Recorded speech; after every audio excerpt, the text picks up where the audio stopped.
I noticed the chair on a Tuesday, not because it was particularly special. It was the same standard issue plastic chair bolted to a desk that populated every classroom in Westbrook Academy, scratched and slightly uneven on its back left leg.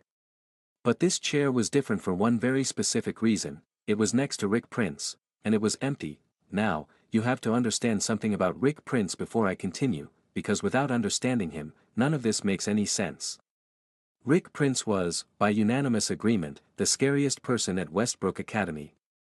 Not scary in the way that bullies are scary. He didn't corner freshmen in hallways or steal lunch money or spray paint lockers. He was scary in a different, more fundamental way.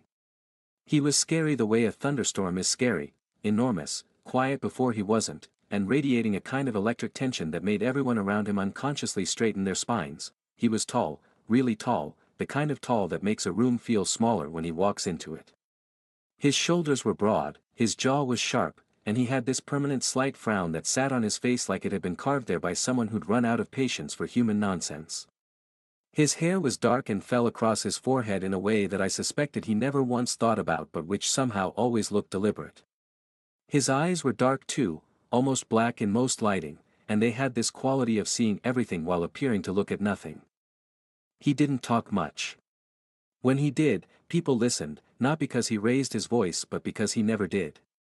The quiet of Rick Prince was more commanding than most people's shouting. He ate lunch alone. He sat in the back of every class. He wore the same kind of clothes, dark, fitted, nothing flashy, and he moved through the school like he was a current that everyone else unconsciously swam around. Nobody messed with Rick Prince. Not teachers who had a reputation for making students cry, not seniors who outweighed him, not even the principal, who I once personally witnessed hesitate before knocking on the door of a room Rick was sitting in alone, and somehow, impossibly. The chair next to him was empty. In a classroom of 32 students, in a school where every seat was precious real estate for social positioning, there was an empty chair next to the scariest boy in school. I found this out because I was late. I want to be very clear that I am never late. Brendan Hall, that's me, is a person who values punctuality above most virtues, who sets 3 alarms, who leaves 12 minutes early for everything. I was late that particular Tuesday in October because I had stopped to help Ms. Ferreira carry a box of books upstairs, and Ms. Ferreira walks at the speed of geological processes, and by the time I reached Mr. Calloway's advanced literature class, I was 4 minutes past the bell and 31 out of 32 seats were occupied. The 32nd seat was next to Rick Prince. I stood in the doorway for exactly 3 seconds, I counted, doing the calculus of the situation. Mr. Calloway was already looking at me. 31 pairs of eyes had swiveled in my direction. I was already late. The only available seat was next to a person who once caused a junior to transfer schools simply by staring at him for too long in the parking lot. The junior claimed Rick hadn't done anything. He just stared. For 45 seconds.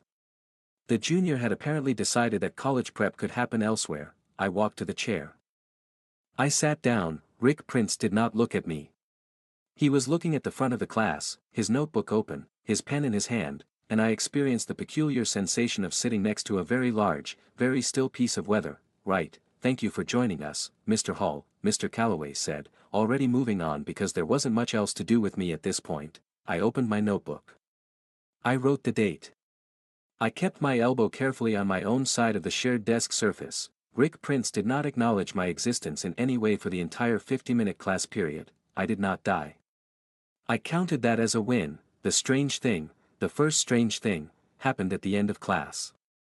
I was packing up my bag, still operating in that careful mode where I was trying to take up as little spatial presence as possible, when I noticed that the person who had been sitting on the other side of Rick, a guy named Tommy Vance who I vaguely knew from sophomore English, was talking to Rick.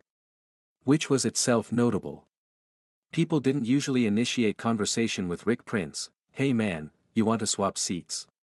Tommy was saying, and he had the particular tone of someone who has been planning a casual question for several minutes and is now deploying it with studied nonchalance. I'm trying to get closer to the window. Rick looked at Tommy. Tommy's nonchalance flickered.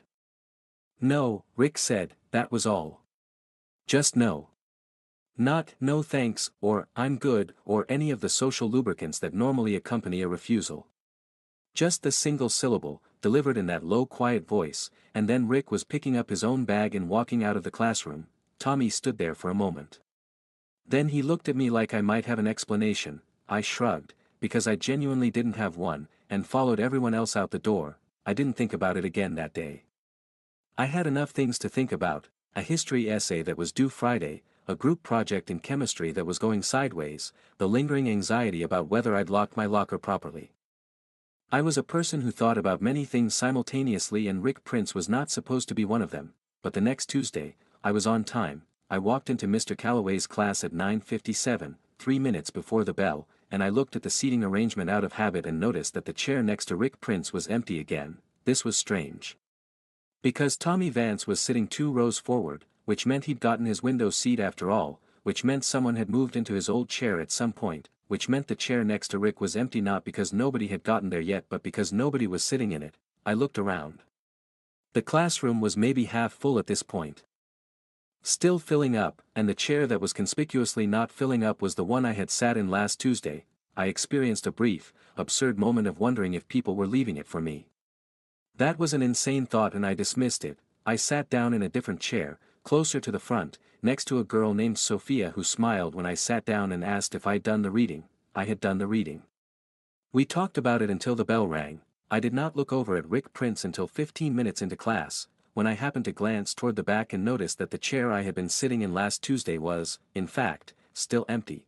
I looked back at the board. I wrote down what Mr. Calloway was saying about narrative voice. I did not think anything of it.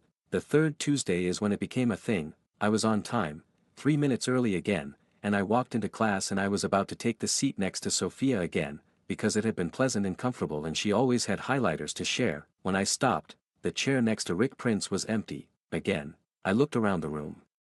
It was early enough that there were still empty chairs scattered around, but for some reason my eyes kept coming back to that specific chair. The one I'd sat in on accident that first Tuesday. This was ridiculous. The chair wasn't saved for me. Rick Prince didn't save chairs for people. Rick Prince didn't notice people in any particular way, let alone in a way that would involve saving chairs. I went and sat next to Sophia. 2 minutes before the bell, the last few students filtered in and filled the remaining seats. Someone sat next to Sophia on the other side. The chair next to Rick Prince was the last one taken. A girl named Amara who'd clearly been held up somewhere slid into it at the last possible second with a breathless apology to Mr. Calloway. For the rest of that class I was very focused on the lecture, very focused, not at all thinking about the fact that the chair had been empty until the last possible moment. It was my friend Lucas who said it first. Lucas Obi was my best friend and had been since 7th grade, when we'd been assigned as lab partners and discovered simultaneously that we both thought Mr. Gardner's method of teaching photosynthesis was fundamentally flawed. We'd spent the rest of the period arguing about better pedagogical approaches with the kind of fervent intensity that only happens when you're 12 and you've just discovered that someone else finds the same niche things intensely interesting. Lucas was observant in the way that only people who spend a lot of time watching rather than participating tend to be. He noticed things. He catalogued them. He had an opinion about everything he noticed, and the opinions were usually correct in ways that were slightly annoying. We were eating lunch 3 weeks into the school year when he said, "Have you noticed that the seat next to Rick Prince in Calloway's class is always empty until you walk in?" I looked up from my sandwich. "That's not true, I have Calloway 4th period," Lucas said patiently, "and I sit in the back left corner. I have a clear line of sight to the back row where Rick Prince always sits. I have noticed that the seat next to him is consistently occupied only after you arrive. Someone else must be sitting there. When you're late or don't come, it stays empty. I checked last Thursday when you had that dentist appointment." He took a bite of his apple. "The whole class went by and no one sat there. I thought about this. That's probably just coincidence. People have habits. They sit in the same seats. The people who used to sit in that row have migrated forward over the past few weeks. There are now consistently no available seats anywhere in the class except next to Rick Prince. And yet, the moment you walk in, regardless of what time you arrive, that's the only seat available." I stared at Lucas. Lucas looked back at me with the serene expression of someone who has done the data analysis and is confident in their findings. "That can't be right," I said. "I mean," Lucas said, "it could be completely coincidental. There's probably a mundane explanation, right? Rick Prince is probably not clearing that seat for you specifically." "Obviously not, because that would be strange, deeply strange, and Rick Prince doesn't do strange things. Rick Prince doesn't do any things. He just exists and intimidates people. Lucas nodded slowly. Right. So it's definitely not that. We ate in silence for a moment. It's definitely not that, I said again, mostly to myself. Lucas smiled at his apple. I started paying attention after that, which was probably a mistake, because paying attention meant I started noticing things I wouldn't otherwise have noticed, and noticing things meant I started building a picture I wasn't sure I was ready to look at. The chair situation was real. I started arriving at different times, sometimes 10 minutes early. Sometimes sliding in right before the bell, and the pattern held. The seat next to Rick Prince was always the last one taken, always somehow available, regardless of when I arrived. Other students had settled into their regular spots across the rest of the room. The chair next to Rick Prince existed in a kind of suspended state, like a placeholder. This was either a remarkable coincidence or something else. I decided it was a remarkable coincidence and did nothing about it for another 2 weeks. Then the coffee incident happened. I should back up and explain that I drink coffee. Specifically, I drink one large coffee from the little cart outside the school's east entrance every morning. Because I take a city bus that arrives 40 minutes before the bell, and the coffee is the thing that makes that extra 40 minutes not terrible. The cart is run by a guy named Pete who has been there since before I started at Westbrook and who makes the coffee in the particular way that I like it, which is to say very hot and only slightly sweet. It was a Wednesday in November, and it was cold, and I was walking from the east entrance toward my first period class with my coffee and my bag in my general morning state of careful organization. When I turned a corner and walked directly into someone going the other direction, my coffee went sideways. There was a critical moment where it could have gone badly. The lid could have come off. The whole thing could have cascaded down onto me or the other person, but a hand appeared from somewhere and caught the cup, and I looked up from my near disaster to find that the hand belonged to Rick Prince. He had caught my coffee. He handed it back to me. We were standing about 18 inches apart, which was closer than I had ever stood to Rick Prince voluntarily, and up close he was different than I expected. His expression wasn't hard in the way I'd always read it from a distance, it was more like private. Like someone who was thinking something but had decided not to say it. Thank you, I said, because I had been raised by parents who insisted on thank yous. Rick nodded once. He walked away. I stood in the hallway for a moment, clutching my coffee, processing the fact that Rick Prince had saved my morning coffee from spilling with the kind of casual reflexive grace that suggested he was someone who was good at catching things. I walked to class. I thought about it all day. I thought about it, specifically, the way he'd handed the cup back to me, not just holding it out but actually orienting it correctly, handle forward, like he'd thought. For a fraction of a second about the most efficient way for me to take it back. It was a small thing. An absurdly small thing. But it had the quality of attention in it, and attention from Rick Prince was not something I had any framework for. I told Lucas about it at lunch. Lucas ate his lunch. He was quiet for a moment. Then he said, "You know what's interesting about that? I'm sure you'll tell me. There are 2 routes from the east entrance to your first period class. The route you usually take, which goes past the science wing, and the shorter route, which goes through the main corridor. You take the science wing route because you like to look at the tank of fish outside Dr. Patel's classroom." I stared at him. "How do you know that? I've walked with you to first period many times and I notice things." My point is, Rick Prince's first period is on the 2nd floor of the main building. His route from the east entrance would logically go through the main corridor. Which is not where he ran into you. I processed this. You're saying he was on the wrong route. I'm saying he was on an inefficient route for his destination. Yes, that could mean 100 different things. It could, yes. We looked at each other. It doesn't mean anything, I said. Agreed, said Lucas, in the tone he uses when he disagrees. I want to be honest about something. I wasn't indifferent to Rick Prince the way I was telling myself I was. Indifferent was the armor. Indifferent was the thing I'd been performing since I walked into that classroom in October and sat down next to him and spent 50 minutes very carefully not dying. Indifferent was easier than the alternative. Which was admitting that somewhere in those first few minutes of sitting next to him, something had shifted in the back of my mind in a way I hadn't given it permission to. The alternative involved thinking about things like the fact that he smelled like something clean and slightly woodsy, which I had noticed entirely against my will. Or the way he wrote in his notebook, small, neat, very fast, like the thoughts arrived whole and just needed to be transcribed. Or the fact that twice in that first class I'd felt his gaze move to me and slide away, like a flashlight that had swept across my face on its way to somewhere else. I noticed these things. I did not have a plan for what to do with them. The thing about Rick Prince was that he was legible in the way that scary things are legible. You understood the shape of the danger, even if you didn't understand the details. What I was not prepared for was the possibility that what I'd been reading as danger was something else. That the way he took up space was not aggression but presence. That the silence was not hostility but preference. That the looking and looking away was not disdain but something else, something I was going to need more data to define, and was not going to go looking for, except I did go looking for it. Not on purpose, but all roads in my head seemed to be leading somewhere in his direction. And I eventually stopped fighting the navigation. I started watching him in class. Not staring. I wasn't about to get caught staring at Rick Prince, because being caught would imply that the staring was happening, and I was committed to the position that it wasn't, but noticing, in the sidelong observational way that I had apparently learned from Lucas, what I noticed was this: he was bored. Not in a disengaged way, he took notes, he was clearly following the lectures, but in the way of someone for whom the class is running at the wrong speed. His pen would finish the important point Mr. Calloway was making and then hover above the page while Mr. Calloway elaborated.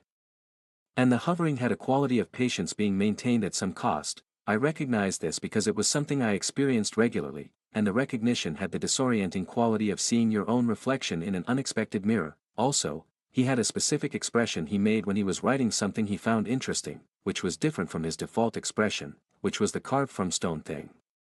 When something interested him, the frown softened in a particular way. It was subtle. I suspect most people had never been close enough or patient enough to notice it. I noticed it because I was sitting one chair away and because, as established, I had apparently started caring about things I wasn't supposed to be caring about. The second thing I noticed was that he read. Not just assigned reading. I noticed his bag sometimes had a second book in it, a personal one, and once I caught a glimpse of the cover when he shifted his bag on his shoulder in the hallway, and it was a novel I recognized because I'd read it the previous summer. It was not the kind of book that got assigned in school, and it was not the kind of book that anyone read casually. It was the kind of book that required commitment and a certain kind of mind. I had read it in 3 days, which my mother still talked about as a defining example of my tendency toward obsessive focus. I thought about saying something about the book. I thought about this for approximately 2 weeks. I did not say anything about the book. The library encounter changed things, which I recognize is the kind of sentence that makes it sound like I knew something was going to change, but I genuinely didn't see it coming, which is either a failure of self-awareness or a function of the fact that Rick Prince's behavior continued to defy all reasonable prediction models. I was in the library on a Thursday afternoon in late November, working on the history essay that had been hanging over my head for 2 weeks, when I became aware that someone had sat down across from me. I looked up. Rick Prince set down a stack of books and a notebook. He pulled out the chair. He sat down. He opened the notebook. He began to write. He did not look at me. The library had approximately 20 open tables and a variety of available chairs at each. He had sat down at mine. I looked back at my history essay. This was fine. The library was a shared space.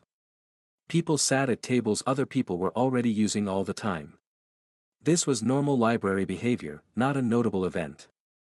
I was deeply aware of his presence across the table in the way that you're aware of a sound that's just below audible range, not hearing it but feeling the frequency of it in your chest. I wrote 3 sentences of my history essay. After about 10 minutes of this extremely normal and unremarkable shared table situation, Rick reached across and slid a book toward me without looking up from his notebook. I looked at the book. Then I looked at him. He was still writing. I looked at the book again.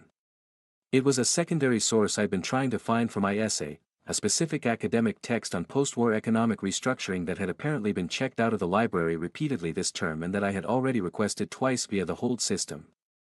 I said, quietly, because this was a library. Where did you find this? Back shelf, he said. Reference section. It's not in the system as circulating, but there are copies in the reference shelves. I stared at him. He was looking at his notebook. How did you know I was looking for it? I asked. A pause. Then, you've had the same chapter open in your textbook for 20 minutes. The footnote on that chapter cites that source. I looked at my textbook. I looked at the footnote. I looked at Rick Prince. Rick Prince looked at his notebook. "Thank you," I said. He nodded once, the same single nod from the coffee incident, and kept writing. I used the book for my essay. It was exactly the source I'd needed.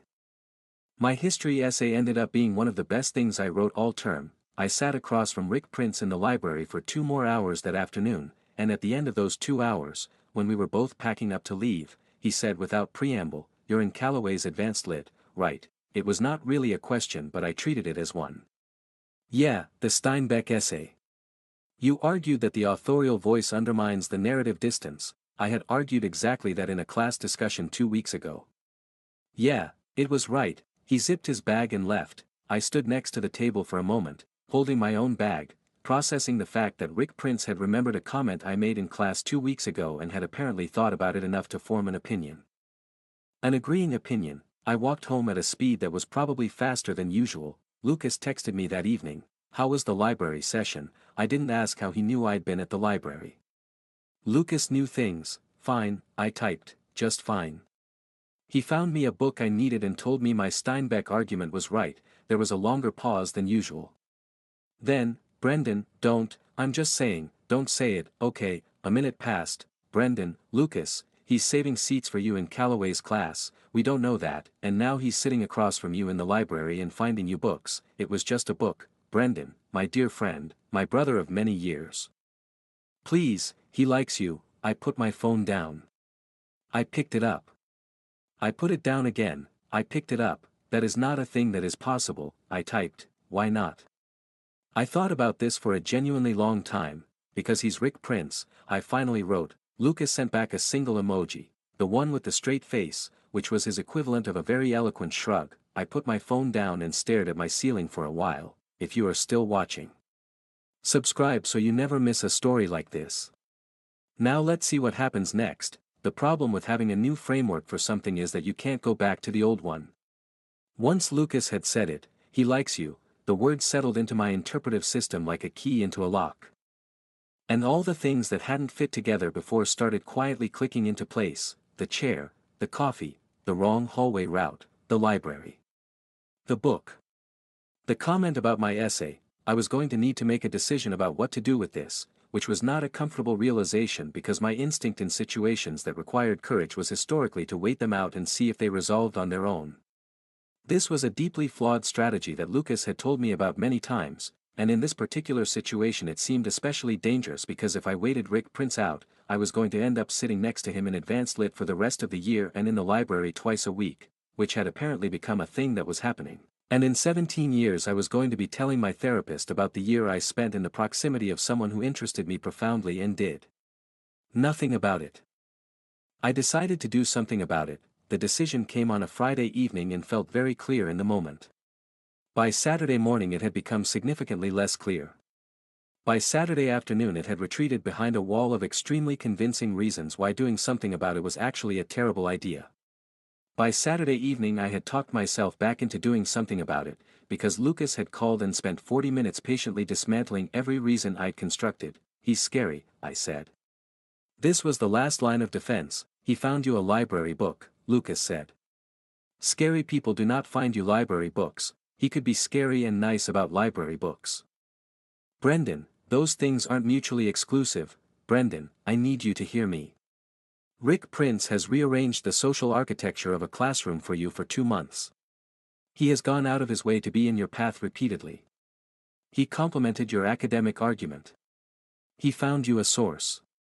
The only thing left for him to do is show up at your door with a handwritten sign." I thought about Rick Prince standing at my door with a handwritten sign. The thought was so absurd and somehow also so vivid that I laughed, and laughing broke something loose that had been stuck. What do I even say to him? I asked. "Start with something true," Lucas said. "That's very easy for you to say. You find him interesting. Tell him something interesting. You two apparently share a taste in literature. Start there." "That's terrifying." "Yes," Lucas agreed. "That's generally how this works." Monday arrived. I had a plan. The plan was, next time I was in the library and Rick sat across from me, I was going to say something about the book I'd seen him reading. The one I'd read the previous summer. The one that required commitment and a certain kind of mind, the plan was calm, measured, and low risk. There was a plausible deniability built in, it was just a comment about a book. If I'd misread everything, it was just a comment about a book. If I hadn't misread everything, it was an opening. I was in advanced lit by 9:55 on Monday morning, which meant I was there before most of the class, which meant I watched people file in and take their seats. Which meant I watched the chair next to Rick Prince remain empty as people distributed themselves around the room. Rick Prince was already there, in the back row. He was looking at the front of the classroom. He did not look at me when I walked in. I stood in the middle of the classroom for 3 seconds, then I walked to the back row and sat down next to him, not because there weren't other seats available, there were still several. I walked to the back row and sat down next to him as a deliberate act. A conscious choice, and I was aware of the deliberateness of it in every part of my body. Rick Prince looked at me, just briefly. One quick look, and then he was looking at the front of the room again. But in that brief look I caught something, a shift, a flicker, a very small version of that expression he made when something interested him. I opened my notebook, I wrote the date. After a moment, without looking at me, Rick said, very quietly, "You're early." "I am," I agreed. A pause. "The Steinbeck essay," he said. Still quiet. Still not looking at me. "Calloway's going to assign the rewrite next week." "Your argument was stronger than your evidence." I thought about this. He was right. I know. I got a bit ahead of myself in the third paragraph. The primary text citations were thin. I was more interested in the argument than the support. Arguments without support are just opinions. That's a very pragmatic view. It's a correct view. I almost smiled. "I'll make note of it." The bell rang. Mr. Calloway began to talk. We both turned our attention to the front of the class, but something had shifted. The air between us had changed, still careful, still precise, but with a different quality now. Less like standing near weather. More like standing near something that might, under specific circumstances, decide to be a conversation. I saw him in the library on Thursday. He was already at a table, not ours, a different table near the window, because apparently we didn't have a table, even though we had been sharing the same table for 3 weeks, and I stood in the library entrance for a moment, recalibrating, then I walked to the window table and sat down across from him. He looked up. The look was brief but present. "Hey," I said, which was an unpromising opening but the one I arrived at. "Hey," he said, which was something. He had said hey to me. Rick Prince had said hey. I put down my bag. I pulled out my books. I tried to remember that I had a plan and the plan was the book. The plan was to say something about the book, and I should do the plan now. I took out my notebook. I opened it. I wrote nothing because my mind had decided this was an excellent moment to become entirely blank. Rick was writing something. After a minute, he pushed a piece of paper toward me across the table. I looked at it. It was a list of sources, the same ones I'd been trying to compile for a paper in my political theory class. Or very nearly the same, a few I hadn't found yet included. "How," I said, "you had the assignment sheet in your bag last week." I read it by accident. "By accident. You put your bag on the table when you sit down." The front pocket was open. I looked at him. He looked at the paper. There was a very precise quality to the way he was not meeting my eyes. I thought about what Lucas had said. "He's saving seats for you. He found you a library book. He likes you." I thought about the thing I'd decided to say. "I saw you reading something last month," I said. "In the hallway. Outside the East Wing." He went still in the way that large things go still. The quality of it was notable. "A novel," I said. I recognized the cover. A pause. "Did you?" "I read it last summer." In 3 days, the stillness shifted. 3 days, I couldn't stop. A beat. "It was one of the best things I've read in years." Rick Prince looked at me then, actually looked at me, not the brief sidelong thing but a full direct look, and up close and with his attention fully on me. I understood why the junior had transferred schools. Not because there was anything hostile in it, but because being fully looked at by Rick Prince was an experience with density. It had weight. It felt like something that mattered. Being seen like that, and mattering has its own kind of gravity. It is. He said. "One of the best." "The ending," I said. "Yes," he said, "we had not named the book." We didn't need to. We both knew which ending we meant, the one that was devastatingly, perfectly inevitable, that you saw coming from 50 pages away and fell into anyway like a person stepping off a cliff they'd been standing on the edge of for hours. I didn't expect it to hit the way it did, I said honestly. It always does. A pause. The second read is different. You've read it twice, 3 times. He said it matter-of-factly, like reading a book 3 times was a reasonable thing he'd done, not a confession. It's a different book depending on what you're looking for. What were you looking for the third time? The question came out before I decided to ask it, and I felt the air compact slightly between us, that library quiet pressing in. He didn't answer for a moment. He looked at his notebook. Honestly, he said, very quietly, I'm still trying to figure that out. I thought about that for a moment. Me too, I said. About a lot of things, lately. The silence that followed had a different texture than the silences I'd experienced near him before. This one was lighter. Occupied differently, Rick Prince looked at me again, and this time the expression I'd catalogued, the softening of the frown, the thing that happened when something interested him, was unmistakable. You sat in my row today, he said.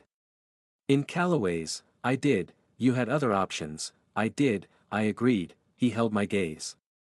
Why? It was the most direct question anyone had ever asked me with the fewest syllables, and it deserved a direct answer. Because, I said, I've been sitting in the wrong seat for the past few weeks. Another silence. A long one. I didn't rush it. Yeah, Rick said finally. Just that. A low quiet single syllable that had a whole architecture of things inside it. Yeah, I said back. We sat across from each other in the library by the window, and outside the window it was November and cold and gray, and inside it was warm and quiet, and I had the feeling, irrational. Premature, strangely certain, that I was exactly where I was supposed to be. Things were different after the library, not dramatically different. There was no announcement, no sudden rearrangement of the social geography of Westbrook Academy, no moment where Rick Prince stood up in the cafeteria and proclaimed anything. It was more subtle than that. Small increments. Degrees of shift. He started talking to me in class. Not much, it was still advanced lit, and Mr. Calloway ran a focused classroom, but brief, specific exchanges in the 2 minutes before the bell. A comment about the reading. An observation about something Calloway had said last time. Once, an unprompted remark about an article he'd read that was relevant to a discussion we'd had. And I realized he'd thought about the discussion after class, possibly in the same way I'd been turning over things he said long after the moment had passed. The library sessions became more regular. We both just started showing up there on Thursdays, and then also Tuesdays, and then a Wednesday appeared in there somewhere without either of us explicitly arranging it. We worked on different things most of the time, but there was a conversation running alongside the work, interrupted, resumed, built over sessions the way you build something from a material that takes a while to set. I learned things about him that confirmed and complicated and expanded the picture I'd been building. He was the kind of reader who annotated. Margins full of small precise writing, not just underlining but actual responses, arguments with the text, questions addressed directly to the author. He'd let me look at his copy of a book once, and I'd spent 10 minutes reading his marginalia and feeling, obscurely, like I was reading a second book hidden inside the first one. He'd grown up moving a lot, which explained certain things, the self-sufficiency, the way he took up space without needing to make claims on it, the sense of someone who had learned to be their own company. He didn't say this directly but it came out in fragments over weeks, the way things do when you're not trying to tell someone something but you're talking enough that things surface on their own. He was funny, which had been entirely invisible to me before and was something I suspect most people didn't know.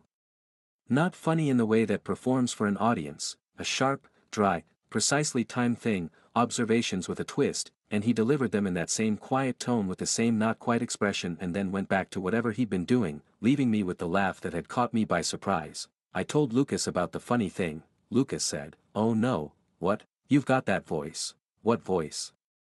"The voice you get when you're deeply interested in something and trying not to show it. You had it when you discovered that podcasts about obscure historical events existed. You had it when you got your first really good grade in Latin.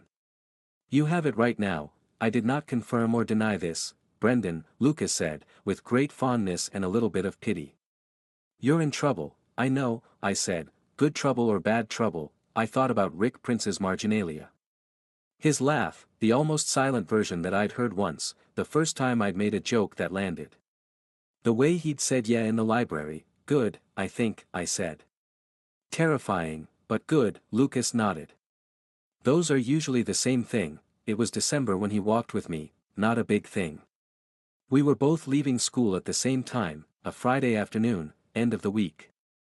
The light already low and orange in the way it gets in December when the sun gives up early, and we fell into step without discussing it and walked out together. We went the long way, which was my way, past the fish tank outside Dr. Patel's classroom. Rick glanced at the tank.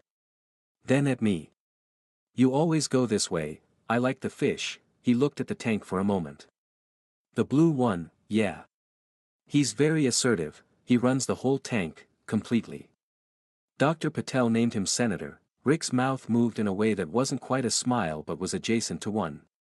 That tracks. We walked out into the cold, and the cold was the particular sharp clean cold of early December, and we walked for a while in the comfortable kind of quiet that I had apparently developed with Rick Prince without entirely noticing it happening. The rewrite is due Monday, I said. The Steinbeck one, did you fix the evidence problem? I spent 4 hours on it Thursday.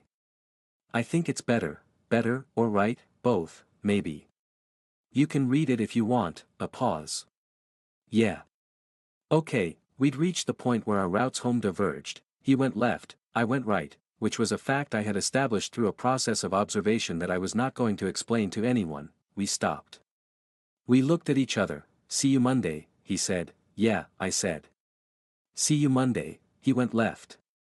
I went right. I'd gone about 20 feet when I heard him say, behind me, Brendan. I turned. He was standing where we'd parted. His bag over his shoulder. The December light behind him. The essay's going to be good, he said. Your arguments always are. Then he turned and walked away. I stood on the sidewalk for a moment in the cold December air, feeling something warm spreading through the center of my chest, and I thought, okay. Yeah. Good trouble. The thing about quiet accumulations is that they eventually reach a threshold. We had been accumulating quietly for 3 months by the time December became January. The library sessions. The before-class exchanges. The walking out together on Fridays, which had become a pattern without being declared. The texts that had started happening, practical at first, about books and assignments, and then less practical, more like the continuation of a conversation that had no particular subject, just the ongoing fact of two people finding things to say to each other. He texted me about the article. I texted him about the book I was reading. He sent me a single line about something absurd that had happened in his morning class, and I laughed for 2 minutes at my kitchen table while eating breakfast. Lucas watched all of this with the air of a person waiting for a conclusion that was visibly approaching. He should just tell him, Lucas said, in late January, when we were sitting in the cafeteria and I was looking at a text from Rick about a book recommendation that I had read 4 times to make sure I was reading the tone correctly. Tell him what, I said. I knew what, I know what you're going to say, good. That saves time. Do it. It's more complicated than that. It isn't. What if I've misread everything? Lucas took a measured breath. He was very patient with me, as a rule, and I was aware that this patience was being tested. Let me summarize. He said. He has been saving a seat for you in class for 4 months. He has engineered encounters with you in the hallway. He found you library resources.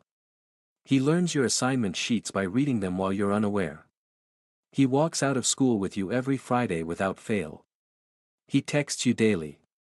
He has read the same novel 3 times and told you he's still trying to figure out what he's looking for. Lucas looked at me steadily. Brendan. What are you waiting for? I thought about the question seriously. The honest answer was that I was waiting for certainty, which was something I had always required before large decisions. I was waiting for the moment when I couldn't possibly be wrong. Which was a strategy that guaranteed never doing anything, because certainty of this kind did not exist. You could have evidence, you could have patterns, you could have a look in a library on a November afternoon that had settled into your memory and stayed there, but certainty was a story you told yourself afterward, not something you got in advance. I'm scared, I said honestly. Lucas nodded. This he accepted.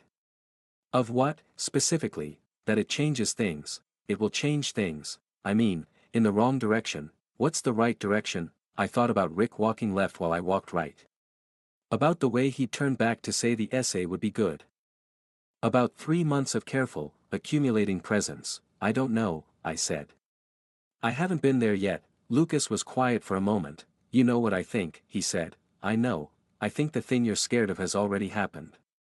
You're just waiting for the paperwork. I looked at him, he shrugged. The feelings are already there. All you're debating is whether to acknowledge them. And I think you already know what he'll say. I did, maybe. The knowing lived in a careful, protected part of my chest that I'd been not examining for months because examining it meant doing something about it. I picked up my phone. I put it down. I picked it up again. I texted Rick, "Are you going to be in the library tomorrow?" The response came back within 2 minutes. Yeah. You. Yeah. There's something I want to say to you. A slightly longer pause. Okay, he texted back, just that.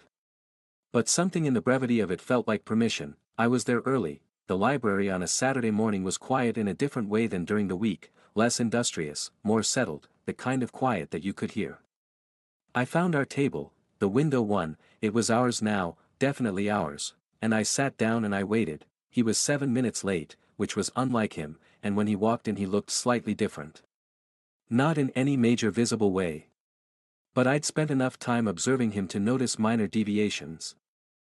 And there was something slightly less composed in him this morning, not uncertainty, exactly, but a controlled attention, like someone listening very hard to a sound they might be imagining. He sat down across from me. He put down his bag. We looked at each other. Hey, I said. Hey, he said. I had prepared something. I had spent the previous evening organizing my thoughts into clear, communicable sequence, the way I organized arguments for essays, evidence first and conclusion to follow. In practice, the organized sequence had entirely vacated my mind and I was left with the unorganized version, which was just the truth, which was simpler. I've been sitting next to you in class on purpose. I said. Since November. And showing up to the library on the days I thought you'd be here. And going the long way out of school on Fridays. Rick Prince looked at me. The full direct look that had weight. I know, he said, I know you know. I'm just saying it directly, okay, because I took a breath. I think you've been doing similar things. And I think we've been doing this thing where we both know but neither of us says it, and I'm tired of that. I'd rather just, I stopped. Restarted. I like talking to you. I like being near you. I've liked it for months and I keep finding more things to like, which is, a pause. Which is the most consistently interesting thing that's happened to me in a long time. And I wanted to say that clearly, instead of just, I gestured vaguely at the air between us. All of this, silence. Rick Prince sat across from me in the Saturday morning library and the light came through the window at a low January angle, and he was looking at me with that expression, the one I'd catalogued and spent 3 months trying not to read too much into, and it was clearer now than it had ever been. The seat, he said. In Callaway's, yeah, I told people it was taken. I went very still. You told them, I said it was taken. He looked at the table. When they tried to sit there. I said it was saved. Rick, I know. He looked up. I know how that sounds. It sounds like, I know what it sounds like. A pause. It's accurate. I looked at him.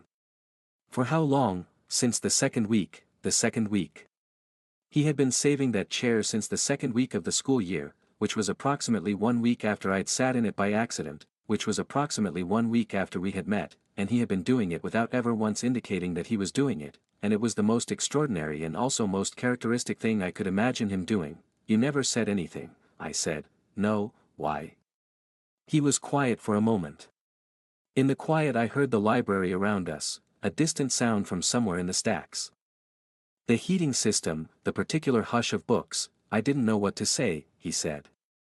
I don't. A pause. A careful pause, the kind where words are being selected from a difficult inventory. I'm not good at this. Saying things.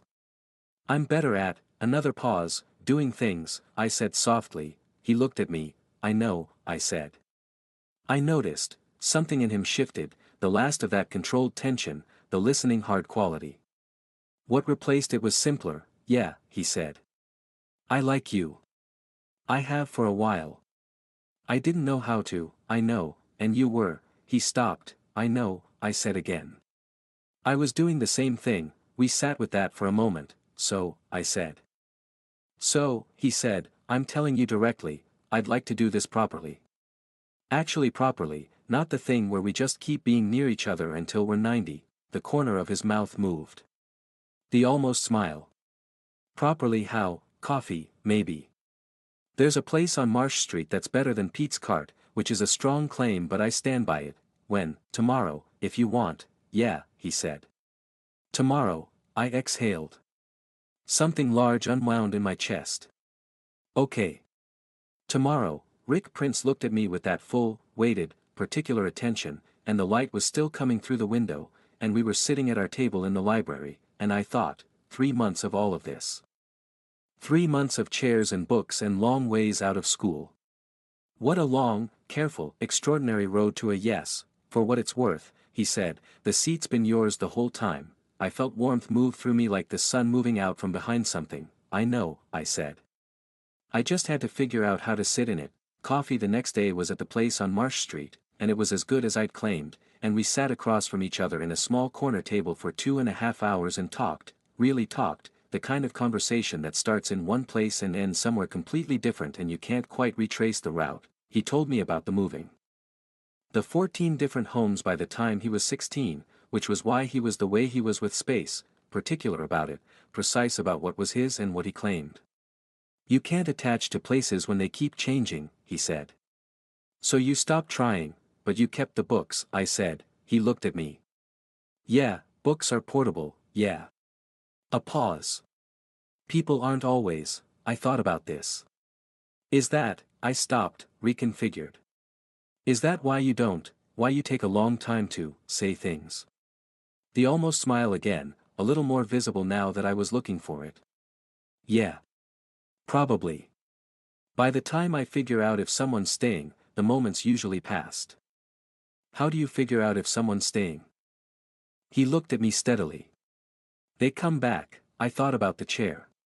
About the Thursday library sessions. About the long way out of school, showing up, I said. Yeah, I kept showing up, I said. Yeah, he said. You did. Something settled between us, warm and clear and solid, like something that had been uncertain becoming certain, like finding your footing on ground you'd been testing. I'll keep showing up, I said. It was simpler than everything else I could have said, and sometimes simple is the truest thing. Rick Prince looked at me across a table in a coffee shop on a Sunday in January, and the expression on his face was the one I'd first noticed in class 3 months ago. The one I'd spent time cataloging and analyzing from a careful distance, and now I was close enough to read it clearly, and what it said was, yes. That. Exactly that. Good, he said. Lucas texted me that evening. Well, I thought about how to summarize 2.5 hours of the best conversation I'd had in recent memory, and a walk after that, and the moment at the end of the walk when he'd said, see you tomorrow, with a quiet certainty that wasn't really about seeing me tomorrow so much as about everything that came after that. Good, I texted back, just good. I smiled at my phone in the dark of my room, the best kind of good, I typed. The terrifying kind. Lucas sent back a series of emojis that communicated several positive emotions in sequence. Then, I told you so, for the record, yes you did, I'm glad you did something about it, me too. He really saved the seat for 2 months without saying anything. For months, Brendan, I know, for months, I know, that's the most intense thing I've ever heard. I put the phone down. I looked at the ceiling. I thought about a Tuesday in October when I was late to advanced lit and there was only one seat available and I sat in it because there was nothing else to do, and the entire subsequent trajectory of things that followed from that one accidental choice. Funny, how things happen. How you end up exactly where you're supposed to be, not because you planned it but because you kept taking the next small step, and the next one, until the steps accumulated into something you could call a direction. A path. Something with a beginning you could trace. Looking back, I fell asleep thinking about coffee and book margins and dark eyes and a chair in the back row of advanced lit that had been waiting for me since September. It's strange, looking back, how quietly the things that change you happen. There wasn't a moment, not a single trumpet blast, neon sign moment, where Rick and I became something. It was more like the library. Like all those Thursday afternoon sessions that weren't quite planned but happened anyway. Accumulating until they were a thing you could name. We were in Calloway's class, and then we were in the library, and then we were walking out of school on Fridays, and then we were at the coffee shop on Marsh Street, and then we were just, together. In the specific way that, together, means when you've arrived at it carefully, when you've built it slowly out of observations and small true things and a lot of time spent in each other's presence, the school noticed, because schools notice things. The shift in the social architecture of Westbrook Academy that Rick Prince sat next to Brendan Hall in advanced lit and they left school together and sometimes appeared at the library window table. Working in companionable quiet. People had theories. Lucas heard some of them and reported back with amusement, because Lucas was that kind of friend. Rick didn't comment on the noticing. He existed in the general awareness of others with the same calm self-possession he brought to everything, which was to say he didn't give it much real estate in his mind. I was less practiced at this but learning. We had an argument in February, a real one, about something that had been compressing for a while, a miscommunication that had expanded into silence around it, the way those things do. It was uncomfortable in the specific way that arguments with people you care about are uncomfortable. Where the discomfort isn't just about the disagreement but about the fact that you care, that it matters, that the stakes are real. Rick wasn't good at the middle of arguments. He went quiet and compact, like a structure bracing against weather, and the quiet was easy to read as withdrawal when it was actually something different, when it was actually processing, the way he processed everything, carefully and at his own pace. I'd learned this about him. It didn't stop me from misreading it in the moment, but I'd learned it. We sorted it out over 2 days, not fast, but completely. Afterward he said, "I don't do well with things that feel like they're ending. Is that what you thought was happening?" A long pause. I don't know. I didn't want it to be, it wasn't, I know that now. You could have said something, yeah. He looked at me. I'm working on that, and that was the thing, he was working on it. Not performing the effort of working on it but actually doing the work, in the specific Rick Prince way, which was quietly and with no announcement and demonstrably. The checking in that started happening. The things he said that he previously would have kept inside that quiet interior of his. The way he'd sometimes stop in a moment and say something that I knew had cost him something to say, and the knowledge of what it cost made the saying of it land differently. I was working on things too. The assumption that waiting was safer than acting. The fear of misreading that had made me miss things for months. I was faster to say true things now, less likely to present the indirect version of something because the direct version felt vulnerable. It was a process. It was ongoing. It was, good, spring came, the way it does, suddenly and all at once, after a winter that seemed like it would last indefinitely. The light changed. The air changed. The fish tank outside Dr. Patel's classroom got a new occupant, a small green fish that Senator immediately subordinated to his authority. Rick and I were standing outside the tank after school one afternoon. Watching Senator hold court, he added a fish, Rick observed. Dr. Patel mentioned getting him company. Senator apparently disagreed. Evidently, I leaned back against the wall next to him. We were close in the way that we were close now, easy, familiar, a comfort that had developed over months of time spent together. His shoulder was near my shoulder. I've been thinking, I said, about what, that Tuesday in October. When I was late, he looked at me sideways. If I'd been on time, I said. If Ms. Ferreira hadn't needed help with those books. I'd have taken a different seat and sat next to Sophia and probably never, I trailed off, never what, never any of this. He was quiet for a moment. Then, the seat would have been there the next week, would it, or the week after? A pause. However long it took, I turned to look at him. He was looking at Senator through the glass with that private expression. You would have just kept waiting, I said, probably. He glanced at me. I'm patient, I laughed, the real laugh, not the careful one. He made a sound that was almost his laugh, the almost silent one I'd first heard months ago and still considered one of my better achievements. Good thing I was late, I said. Yeah, he said. Good thing. The next school year started on a Thursday. I walked into advanced literature. We both signed up again. Different year, different syllabus but same room, same time slot, different teacher, and I was the first one there. I dropped my bag on the back row, the window side, and took the second seat from the end, and I waited. Students filed in. The room filled. People took seats, settled, pulled out notebooks. the chair next to me stayed empty. I didn't look at the door. I didn't time it. I just sat with my notebook open and my pen in my hand, and I waited, the way he had once waited for me, for however long it took. The bell rang. Someone sat down next to me. "You're early," Rick said. "I know." I glanced at him. "Saved you a seat." He looked at the chair. Then at me. That expression, the soft version of the frown, the one reserved for things that interested him, was fully visible now. I didn't have to search for it anymore. "Yeah," he said. I noticed. The teacher called the class to order. We both turned to the front, but under the desk, his hand found mine and stayed there, and I thought, this is what it looks like when two people who are bad at saying things finally say them.